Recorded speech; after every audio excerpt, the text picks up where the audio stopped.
Hi, my name is Samantha, and welcome to the Writing Center's workshop, Time Management and Study Skills. Achieving academic success can be challenging, but it's not impossible. In this workshop, we'll go over ways to work more efficiently.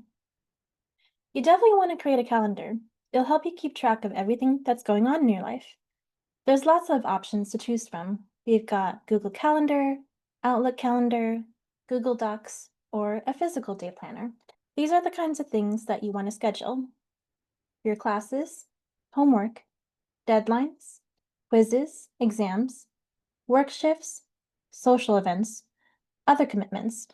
Maybe you have a tutoring session or family responsibilities, household chores, or maybe you need to schedule a leg day at the gym. In this slide, I provided an example of a homework checklist from one of my classes. Break up your homework into manageable chunks, and you're less likely to suffer from academic burnout during the third week of the semester. If it's the first day of classes, start with something simple, like carefully reading the syllabus or the prompt for the first discussion post. Now here's an example of a Google Calendar. You can schedule events, color code them, set notifications, add guests. This works great for staff meetings, by the way, and choose how often the event repeats. This is good for classes, appointments, etc. Getting a physical day planner can be fun. Make your tasks and appointments pop with multicolored pens or highlighters. Some studies have shown that writing things down can help you remember them. Go for a planner that has big boxes so you can jot down everything that needs to be scheduled. Now we have using timers. There's the Pomodoro method. Timers can help you keep track of your tasks. On your internet browser, head to pomofocus.io and create an account. So the Pomodoro technique involves a timer to break down work into intervals. So around traditionally 25 minutes in length. So 1 pomo equals 25 minutes. 2 pomos is 50 minutes. Let's say you want to read the first 20 pages of Pride and Prejudice by Jane Austen. Let's say that's going to take 2 pomos, so 50 minutes. And next, say that you need to study your chemistry flashcards, also for 15 minutes. And then you need to work on your history presentation, also for another 50 minutes. At the bottom, it'll show how many pomos you have. So here we have 6, and it shows what time I'll finish, likely in 3 hours. Since you're human, try to take short breaks or long breaks, maybe for 5 or 15 minutes. Trust me, you're going to need them. Also, if you have an account, you'll be able to see how productive you've been. On our next slide, we've got something similar, a timer app, one that's called Focus Tomato. If you've got an iPhone or iPad, the app's available on the App Store. And like the Pomodoro method, you can take breaks and see your productivity levels. Now we have prioritizing your tasks. So prioritizing your work is key. Sometimes you'll need to ask yourself questions based on the importance, urgent level of the task or event. I've divided them into 4 quadrants. So for quadrant 1, let's say that the task is important and it's urgent. You're going to ask yourself, is it due today? Is it due tomorrow? Is it due this week? Is there an emergency or crisis? Quadrant 2. Maybe it's important, not as urgent though. Is it a long-term project? Does it require studying in advance? So think of an end-of-term project or a final exam. Quadrant 3. Maybe it's less important but still urgent. Is it a social invitation? Maybe your friend is inviting you out for dinner later. Or is it an interruption? Is there a text, email, or notification that needs to be attended to? Now, quadrant 4. Maybe it's not important and not urgent. Am I rechecking completed work? Is this considered aimless internet browsing? You're never alone, and help is always available to those who ask for it. Remember that your professors want to see you succeed. They're here to support you. Email them or visit during their office hours if you have questions. You can also connect with your peers by forming a study group to go over course materials. What does this accomplish, you ask? You end up holding each other accountable, so you'll always be on top of your classes. Other types of support are available. We have the NJCU Writing Center, if you need help with the writing, the Learning Commons, if you need STEM tutoring, research assistance for those long academic articles from our lovely NJCU librarians. Disability support is also available through the Office of Specialized Services. Supplemental instruction for specific courses is also available. If you feel like your struggles are not based on academics, NJCU also has wonderful counselors at the Counseling Center. Now here's the Writing Center. We're located on the main campus inside Guarini Library on the first floor. Here's how you can contact us or make an appointment. Now here are some things that we offer help with. We offer help with essays, research papers, literature reviews, academic integrity, MLA and APA formatting, resume and cover letters, and more. Now here we have the library support. If you feel like you need research assistance, you can talk to them in person on the second floor of Guarini Library. And below you'll see their contact information. If you need to call them, the number is 201-200-3033. You also have the option of texting them if you need research assistance. Their number is 201-576-8072. You also have the option of emailing them. Their email is libraryref@njcu.edu.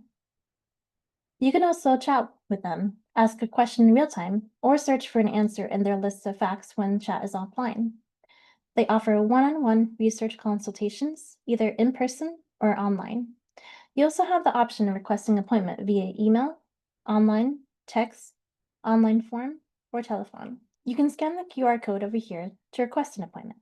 These are the types of things that they'll help you with.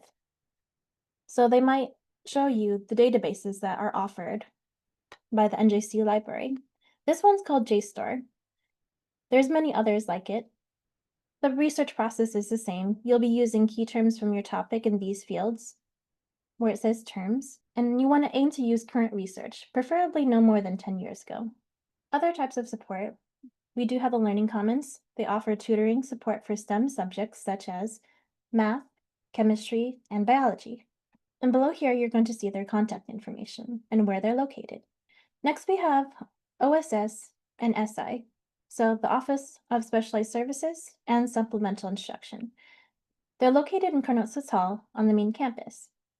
Jennifer Rake is their SI coordinator, located in Carnotzas Hall, room 105, and here's her contact information. So the OSS assists students in securing reasonable accommodations, and we want you to know that documentation of disability diagnosis is required. They might offer reasonable accommodations such as alternate testing arrangements, adaptive assistive technology, sign language interpreters, books in an alternate format, and peer note takers. We also have the NJCU Counseling Center. Here's their location in G-Sub, 3rd floor, room 308, and here's their contact information and their summer hours. Here we have finding a proper setting. Finding the proper setting matters. A messy environment might not be the best if you feel that clutter makes you anxious. The same goes for noisy environments. Maybe you need somewhere that's more quiet. However, only you know what works best for you. Next, we have effective note-taking. Here's a tip that I like to tell students. Have separate notebooks or notebook sections for different classes. Now, during class, you want to record questions, thoughts, and confusing content for later follow-up with your professor. You also want to jot down keywords, dates, names, etc. And you want to make sure that your notes are visually clear, concise, and organized. Here's something that's important to remember. Repeated words or concepts are significant. Also, nonverbal cues, such as pointing, gestures, or vocal emphasis, which may highlight important points. And final remarks summarize key lecture points. What do I do after class? Here's what you can do. Compare notes with classmates to check accuracy and understanding. Maybe a classmate jotted down something that you weren't able to. You can also review, edit, and make connections with your notes to fill in any missing details. Another tip is to review notes within 24 hours and before your next class, just to keep that memory fresh of the lesson. Here's a note-taking method that many students have used. It's called the Cornell method. They'll label the subject over here Let's say that the subject is English. The main ideas will be over here. If there are any keywords such as definitions or questions they might have, you might put them here, and a summary at the bottom. It's important to note that good notes include meaningful abbreviations and symbols, capture both main ideas and important details, and sometimes they may include definitions and outline bullet points, diagrams, or etc. Below you'll notice that I've offered some abbreviations here for because, versus, with, years, without, especially, minimum, and maximum.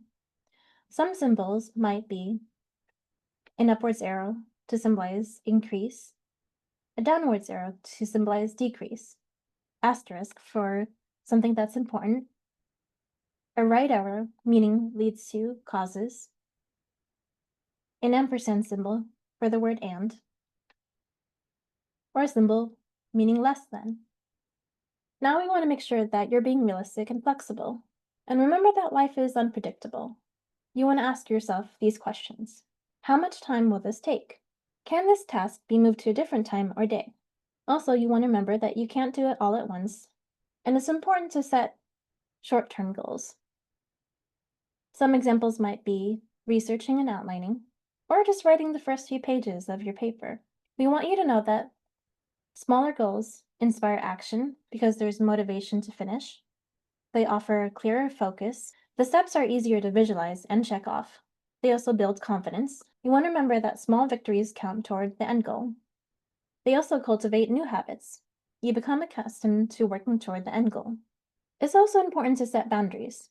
You want to plan your workload, learn to say no, be honest and direct, and then communicate your boundaries with your work supervisor, boss. One thing that's important to remember is that no one's doing your homework for you, so you need to let others be upset if you say no.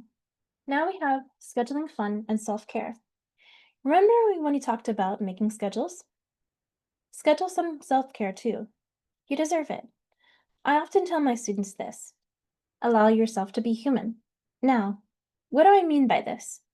Being productive 24/7 isn't realistic, nor is it healthy. You want to take time to breathe, exercise, see your loved ones, make your home your sanctuary, have hobbies, eat healthy, and even take social media breaks if you need to. If you're feeling anxious, here are 2 mindfulness techniques you can practice. The first one is called the 5 senses exercise. You're going to look around the room. Notice 5 things you can see, touch, hear, smell, or taste. So, what does this do? Perhaps you're working on an assignment and you'll feel anxious about completing it.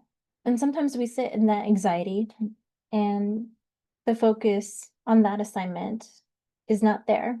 So by doing this exercise, you bring yourself back into the present moment. We also have the 3-minute breathing space exercise. For the first minute, you're going to acknowledge your thoughts and feelings. It's important to validate what you're feeling. And for the second minute, maintain an awareness of your breathing. For the third minute, feel how your breathing affects your body. Before we end this workshop, I want you to do something not for me, but for yourself. Feel free to practice this as often as you need to. Close your eyes. Now picture your childhood self in front of you. Would you tell that child, "No, you don't get to eat, or sleep, or have any fun until you get all of your homework done"? Imagine how that child would feel. I want you to pay attention to what your inner child needs. Maybe they need some water, a snack, a nap, or a time to play. Think of yourself as that child and take care of them. The important thing is to know, don't overwork your inner child.